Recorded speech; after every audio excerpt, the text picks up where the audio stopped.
Hello and welcome to Get Real Football Experts, first ever edition. I'm Dave Kress, joined today by my partner, as always, Louis Deeby. How you doing? All right. And today we're talking draft. This is our first ever edition of Get Real Football Experts. Before we went by the title of NFL Experts, and you can check out our videos if you're listening from GetRealFootball.com now it's Get Real Football Experts. But our videos back then, we got our mock draft up in 2 parts, a lot of fantasy stuff and some more, so check that out. And so the draft just about 5 days away. Today is Sunday, the week before the draft. I'll be at Ralph Wilson Stadium for the draft at a party. You'll be at your own party. So it's going to be an interesting draft. Obviously, no one knows where anyone is going. I mean, even the first pick with the Kansas City Chiefs is skeptical. I mean, people have been saying it's Luke Joeckel, but even Eric Fisher can go. I mean, exactly. Eric Fisher and Luke Joeckel. I mean, we don't know what the Chiefs are thinking right now. They could go on many different directions. Defensive side, maybe they want to go defensive tackle, Sharif Floyd. I mean, everyone wants to put Luke Joeckel on right now because they just don't know the possible places where the Chiefs can go, and it's really fun. And the team that mostly intrigues me is number 8, the Buffalo Bills. That's obviously, you're living in Buffalo, you're a big Bills fan. Yeah. So they can go many ways, and they're the ones really that interest me the most because they could shake the draft with their pick. They can go Geno Smith, Tavon Austin, the receiver out of West Virginia. They got a lot of holes on the offensive side, skilled position-wise, and I think they could really pick up a good player at this pick. Yeah. I mean, the Bills, obviously, like you mentioned, I'm a huge Bills fan. It really is a tough pick. I mean, Buddy Nix, obviously the Bills GM, has hinted at that he's going to take a quarterback in the draft. Oh yeah. And he's making a huge hint that he's going to draft one in the first round. He said he sees 2 or 3 franchise quarterbacks in the first round, and he said it was Geno Smith from West Virginia, Matt Barkley from USC, and Tyler Wilson, I believe, went to Arkansas. So. Yeah, he's the highest on all quarterbacks. I mean, I've never heard another GM or coach come out and say about this. I mean, he thinks that these quarterbacks are getting too much heat and being criticized too much, and he really likes this class. Well, I'm just not sure if Geno's the guy he wants to pick for sure. Here's what I would do if I was GM. I think Nix is going to go with a quarterback, but here's what they should do. They should go with, honestly, if you think about the Bills' offense, say they draft Tavon Austin, the receiver out of West Virginia. Now they have T.J. Graham, who they got in the 3rd round last year, Stevie Johnson, and Tavon Austin, 3 very explosive players, and then C.J. Spiller, who's also super explosive. And then in the 2nd round, you get a guy like Tyler Wilson, or if E.J. Manuel falls. Ryan Nassib would be a big fan of, obviously. Matt Barkley. Yeah, Barkley, but there's a lot of talk about him going first pick in the 2nd round to the Jaguars. So, also, I think you mentioned this, the Bills need a lineman. Even a linebacker they could use. Yeah, they could use a guard, so maybe they can go Warmack with that pick. Maybe Chance Warmack or Jonathan Cooper. So it's interesting. Yeah, look, I mean, with Stevie Johnson, people have been saying, and I've heard the head coach Doug Marrone say this too, he's really good in the slot, and they'd like to put him there. But my thing with, if you put Tavon Austin there, he's a slot player too. He's not one of those wide-out guys that are going to go vertical deep down the field. He's kind of a Percy Harvin that he can play in the slot and he can line up everywhere. But like you said, if you can have your tandem of T.J. Graham, Stevie Johnson, and Tavon Austin, and then you get, like you said, C.J. Spiller, who's great in the passing game, you could really do some damage and bring in a young guy in the 2nd round that doesn't have to that can kind of come in as an Andy Dalton type player, where you already have a team that can provide other scoring ways other than just the quarterback. So, like you said, if you bring in a guy like Tyler Wilson, a big rocket guy, or I like Ryan Nassib, I think would be the good fit with his head coach and offensive coordinator in Buffalo now. I think it'd be a great fit there, and it just really depends on where they want to go at 8. If they want to go Geno Smith, then maybe if you want to trade back in and get a top-tier receiver, because it kind of gets thin later in the rounds, but obviously you can get a guy like maybe Justin Hunter in the 2nd round. Yeah, or like Robert Woods. To me, they're going quarterback and receiver in the first 2 rounds. Just depends on the rotation. Most likely, you never know. Or guard. Yes, but, I mean, if you actually think about it, if they got a mobile quarterback and Tavon Austin somehow, that would be dangerous. But also, I mean, when you think about it, say they got a guy like Cordarrelle Patterson out of Tennessee, but he won't be there. A deep vertical threat. Like someone like him, where you still have those 2 explosive players in T.J. Graham, Stevie Johnson, and now you have a deep threat who defensive also has to worry about. So I think there's a lot of ways the Bills can go. but I think definitely receiver and quarterback in the first 2 rounds. And the thing is, too, you don't know if that quarterback's going to be starting week 1 anyway, because they do have Kevin Cobb and Tavares Jackson still there. Yeah. You might say, well, say they do take Geno Smith at number 8, or maybe say, okay, let's just put the scenario, say they draft Ryan Nassib with that 2nd-round pick. You might not want to put him in week 1, but I think he will get playing time in that first season because I don't think Kevin Cobb is going to be the answer throughout all 16 games. But he might not come out in week 1, kind of like Jake Locker did. Matt Hasselbeck was a starter for the first couple weeks. Then he got injured and Locker came in. That's probably, or like Christian Ponder when McNabb was starting. That's something that could probably happen with Buffalo too, with Nassib or a guy in the 2nd round. But if you're going with Geno Smith with the 8th overall pick, I think he started from day 1. You're not taking that high of a pick to have him sit. Yeah, if you're spending an 8th overall, a top 10 pick on a quarterback, they're going to start week 1. And to me, you don't want to take. Everyone's saying, well, yeah, you can do the Rodgers approach where you sit behind a guy like Brett Favre, but that's good. That happens once in a lifetime. You're not going to get another Aaron Rodgers, especially in this draft class. You're going to want, if you're going to pick a guy that high, looking at the rookie success quarterbacks have had playing in their first season, obviously Andrew Luck, Russell Wilson, and RG3, their success in those in those days that you start week 1. So I think rookie quarterbacks really should start week 1 if you're taking them that high. Yeah. Well, here sitting in our studio looking at your draft board you set up, the Pittsburgh Steelers, you have them going with Cordero Patterson, but I think they're also a team who can go many ways in the draft. So where do you think Pittsburgh will go with the 17th overall pick? I really like Cordero Patterson based on the 2 receivers that they already have in Emmanuel Sanders and Antonio Brown. 2 not big-time deep threats. You need a guy like that that can stretch the field and allow those 2 to go over the middle and get tight receptions. As Heath Miller still coming back from his ACL injury, so they need a guy over the middle, and I think Emmanuel Sanders and Brown can do that. Cordero Patterson is a bit raw, though. I don't know if they want to go in that direction. Maybe a guy like Tavon Austin if he falls, but I don't think he falls past the Rams at 16. So I think Cordero Patterson's a good fit there. You just lost Mike Wallace, who's a similar player. If you can get his route running down, I think he would be a great fit there. Or you obviously can go the defensive side, losing James Harrison. Go a guy like maybe Jarvis Jones if he fell that far, or maybe a guy like Barkevious Mingo. Yeah, I had Jarvis Jones going to them with the 17th pick. Obviously, like you mentioned, losing Harrison to a division rival, Bengals. They could use help. I mean, the Steelers really fell apart last year. Obviously, as you could tell from their season, losing Mike Wallace. But there is actually there's a pretty good amount of depth in the receiver position in the 2nd round. I mean, maybe Keenan Allen probably won't fall. Maybe DeAndre Hopkins, Justin Hunter, Robert Woods, Quentin Patton. So it's a lot of good decisions for a receiver. I think a good place to go for them would be defense. Yeah, I would probably agree too if Cordero is, they can go many ways. They could also go the safety position. Ryan Clark and Polamalu both have some injury concerns and they like to get younger at the position. You might see them go Kenny Vaccaro or maybe Matt Elam, but I agree with you. I think if both positions that they can go, I think receiver or pass rush is where they really need to go in the 1st round. I do agree though, the 2nd round is deep at receiver. My favorite guy in that 2nd round would be Robert Woods if he does fall out of the 1st round, and I think he would fit there good because they need both of their receivers are kind of small. They're not really tall, big-time receivers that can really help you in the red zone, and I think a guy like Robert Woods, if you took him in the 2nd round, could really do some damage with them, with Ben Roethlisberger. Yeah. All right, so moving on, like you said, with Robert Woods, last team we're going to talk about right here, the 27th overall pick, the Houston Texans. I mean, it's almost clear that they're going to take a receiver to get alongside of Andre Johnson, but who? I mean, I know I have Keenan Allen, but most people don't have him falling. Then there's DeAndre Hopkins, who you have, Robert Woods, Justin Hunter, all those receivers I named just a minute ago.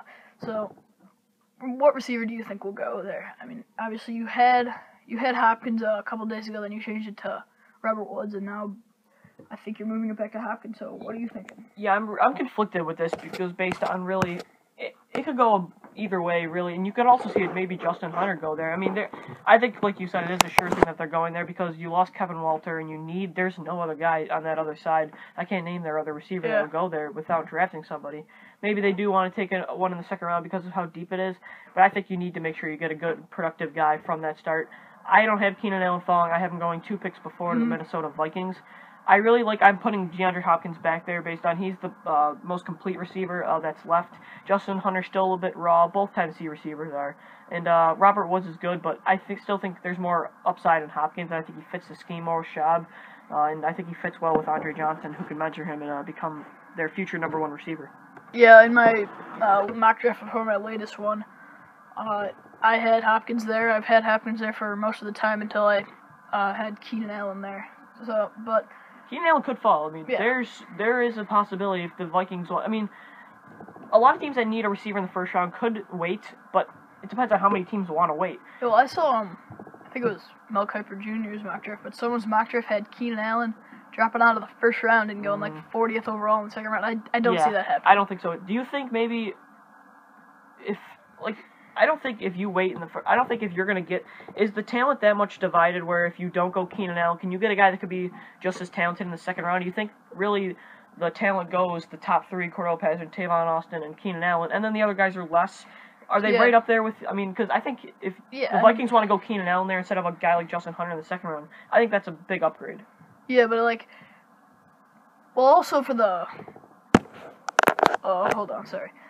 The Texans, I've also seen mock drafts where they have Kevin Minter going there. Yeah. Who we'll talk about in a minute, but. Because Cushing is coming off his season-ending injury last year. Yeah, but if everyone waits for the second round, I mean, the depth's going to fall. I mean, these teams are going to be deep in the second round.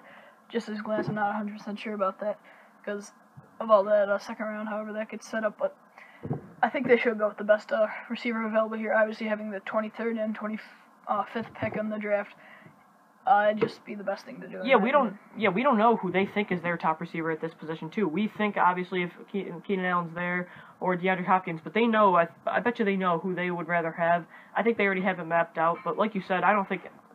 How many receivers do you think will be picked in the first round? Well, that's actually interesting. I mean, at first I didn't think I saw like 1 or 2, but now I'm gonna say like 4, maybe even 5. The Patriots could go 1 too. Yeah, I had them going with, I think Robert Woods it was, either him or Justin Hunter. But then, so that means Tavon Austin's going in the top 16 picks. It's pretty much set. Yeah, Cordell Patterson's going in the top, in the first round. Top 20, I think. Keenan Allen is most likely going. And if not, it's just going to be another receiver. I don't think he drops. No. Out of the first round. He's got too much upside. I'm going to say 4. But maybe 5 even. Because if you're correct with the Steelers, that's 2. Then the Vikings maybe with Keenan Allen. And then Texans and Patriots. I'm going to say top 6. Yeah, I agree. That's it's very interesting because of how deep receiver this is. I mean, this is a deeper class. Like, this year is a very good class of receivers. I have right now Marcus Hunt going to the Patriots, but I would not be surprised if you hear Robert Woods' name called there, or DeAndre Hopkins, or even Justin Hunter. I really like Justin Hunter now. I'm starting to become a fan of him, watching more film on him. I think I would probably say 5. Right now I have, probably around 4, but I agree 5, 6. 4, 5, 6 is probably around the range. Yeah, I'm going to say 6 at the tops. Unless someone wants to move back up if they don't think they can get him in that second-round pick. There's always that possibility, too. So now let's move on into a different topic. Let's talk about some players who are most likely going to drop in the draft.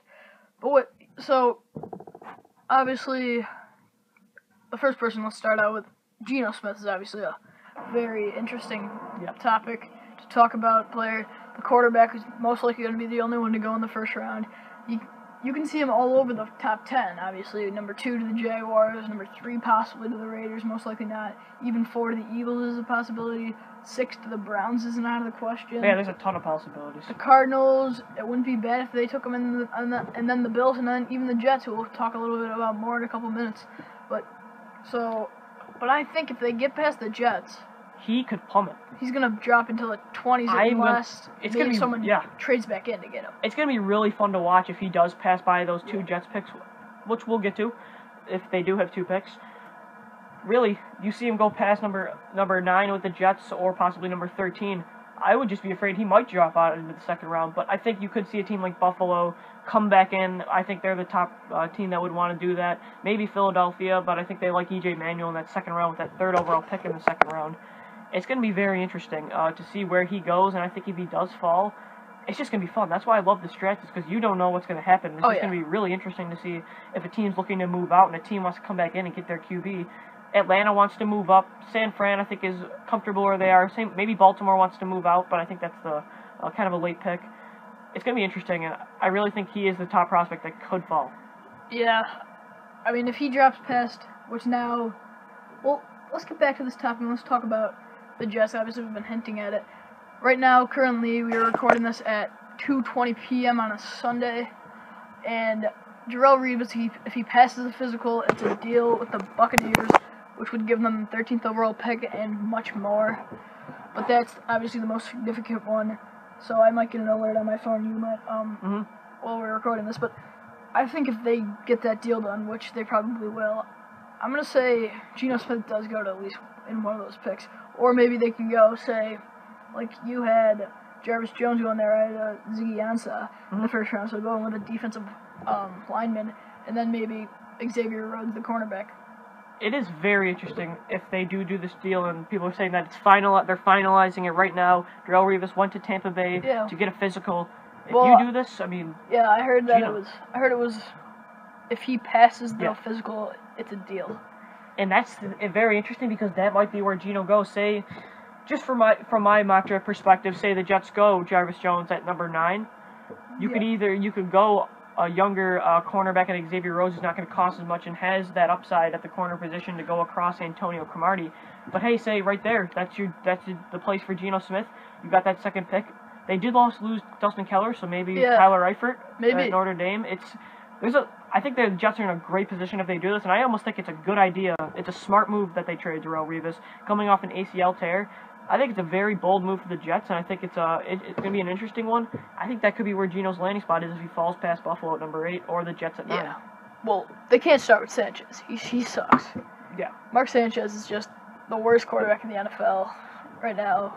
And then they're expected to cut Tebow before training camp. So, and even they signed David Garrard, but he could battle for me. He did win the job in Miami last year until getting hurt, and then Tannehill came in, but. I think Geno's better than all of those guys. I think they're looking to move Tebow before the draft. That's probably not going to happen. Probably after. Probably going to cut him and take a salary cap hit. Because mainly, like you said, I don't agree. I agree that Mark Sanchez is not the answer in New York anymore. He did go to 2 AFC Championship games, but that's based on their defense and Bart Scott running that defense a couple years back. Well, yeah, but now he's getting old. Right. So Geno Smith is going to be a top tier quarterback if with the New York Jets. Compared to all the other guys, and I think maybe that's the time where David Garrard maybe starts and he sits back, Geno Smith sits back, and maybe Sanchez is on his way out. Yeah.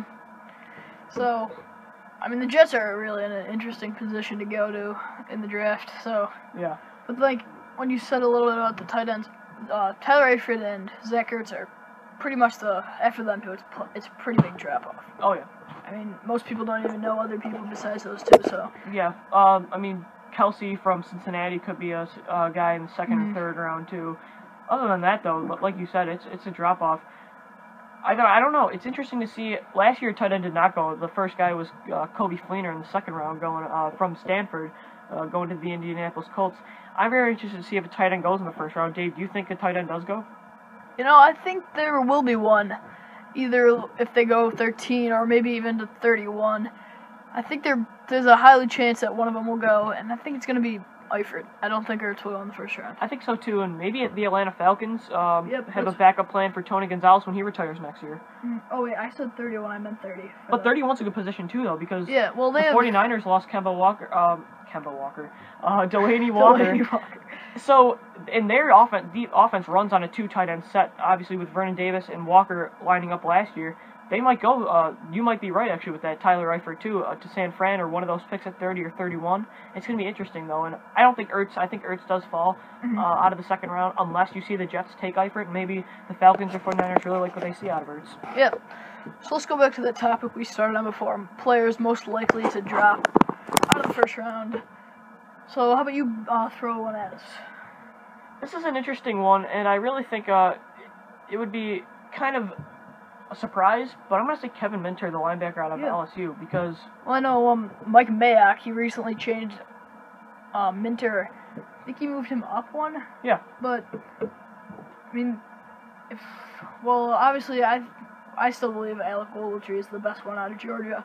I do. And I think he'll go 20 to the Bears. You have him going 19 to the New York Giants. So, in, like, that 19-20 area. And then I have Teo. Yeah, Teo, even though, I mean...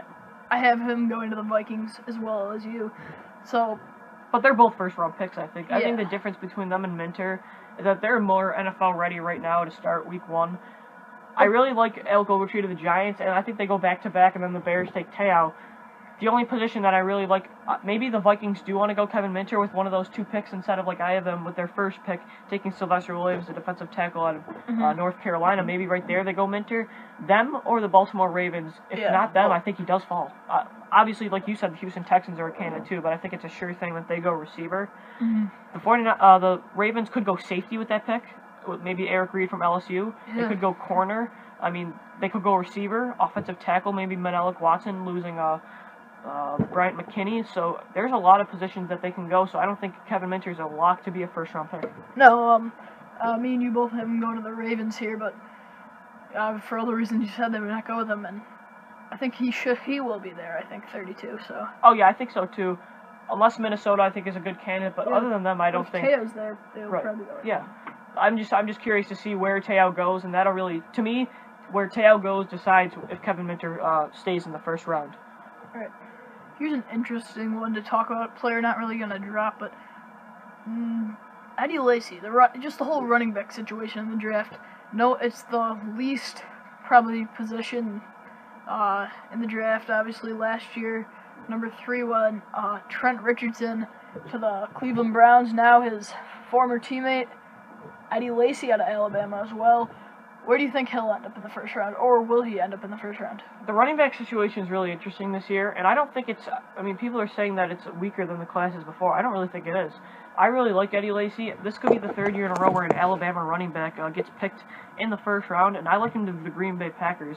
Really interesting place where he could go, and I think that if you put him next to Aaron Rodgers and get a running game based in there, I think it'd be really interesting to see where he could end up, and I think if they do go with Aaron Rodgers to get Eddie Lacy right there, I think that's one of the top-tier offenses and could get him back to the Super Bowl. Yeah, Lacy's an interesting thing. I think he's going to go 26 to the Green Bay Packers. You also have him there. I mean, they obviously they lost Greg Jennings, so it's not out of the question that they go with a running back.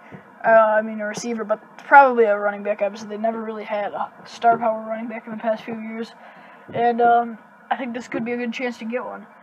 But they also need help, like safety in the secondary. They just re-signed Clay Matthews, so their linebackers are set. Their lines, it's not horrendous, so there's a lot of other places they can go. Yeah, they can wait for like a center in the second round or 3rd round. There's guys that'll be available. Jeff Saturday. Yeah. So. But, I mean, to me, they really liked what they had in James Starks from the University of Buffalo, where we're from.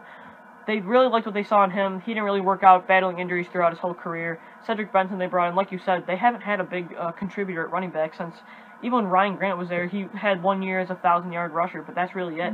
And it's good. I think they really need to go Eddie Lacy here, and I think that would put them over the top to get back to the Super Bowl. Yeah. All right, so last person talk about. Well, actually, I got 2 more. First, let's talk about Demontre Moore, a defensive end. I mean, it's not like he can drop, but he has dropped. His stock has went down from the beginning. But I also think he has a legitimate shot at dropping out of the first round. Yeah, in the beginning, they really had him as one of the top, like Mike Mack and Charlie Casserly and all these guys were praising him, calling him one of probably the best defensive player in the draft. People were saying it right in the beginning. People had him going at number 2 to the Jaguars and number 5 to the Lions and maybe 6 to the Browns. Now I have him all the way down to 24 for the Indianapolis Colts. And I don't know, he really did not impress at the Combine or his pro day. That's probably why he fell. And I think he has a legitimate shot of dropping out. I don't think so. I think he does. Someone does save him like at 24 for the Colts. He's a really good player, but there's kind of a risk to him. Yeah, well, I had him in I think in the top 10, one of my first. Now I have him all the way down to 31 with the 49ers. Obviously, I was looking to end that would be defense. Big though if they got him though. Oh yeah, well I had him going out of the first round at first. Then I came back like a couple hours later just to look it over and stuff, and I put him back in there. So and another guy like Demontre Moore that's really dropped that's a defensive end is Bjorn Warner. Yeah, Warren I was going to talk about. He was my other guy I was going to talk about. Okay, yeah. We both have him going 28 to the Denver Broncos, but he was 2. Everyone was penciling him in as the number 2 pick in the draft of the Jaguars, and now it's Deion Jordan, everyone's saying, and it looks like that's who it's going to be for the rest of the week until draft night. But wow, Warner, I don't think he'll drop out of the first round though. No, I think with 13 sacks in the SEC last year, and with his size and his arm strength, I don't think he will drop out of the first. But he's at a risk. I have him right now at 28 to the Denver Broncos, picking him up to go opposite Von Miller. I think that'd be a great place. I think the good thing with Werner and Moore is they're one of the two guys that can contribute now if they do drop, because they're going to be going to a good playoff team that has good pass rushers already. If you put him opposite Von Miller, the attention really goes to Miller. I think he can really succeed in that. Yeah, well, they lost Ellis Dumervil, so yep, he could really help out replacing him. Yeah. So that's going to do it for this, our first ever edition of Get Real Football Experts. It should be on the website in a day or two, or later today. And it'll be on YouTube. Be sure to follow me on Twitter at Dave Crest Sports, Louis at DB Sports Talk, and are we having a live show this Tuesday, I believe? Yep, this Tuesday we're going to have our last one before the draft. Make sure to check our blogs out. Mine is dbsportstalk.blogspot.com. Yeah, mine's realdealnfl.blogspot.com. Or if you want to check out our things on getrealfootball.com, obviously. I'm mostly Bills, but I also throw in some other articles in there. Yeah, so. I'm the fantasy. I write for fantasy, but I'll also be putting up my mock draft right before the draft, and I'll be posting NFL topics. And it's fun. It's a great time to be a football fan, and we'll see you guys later. Yeah, see you.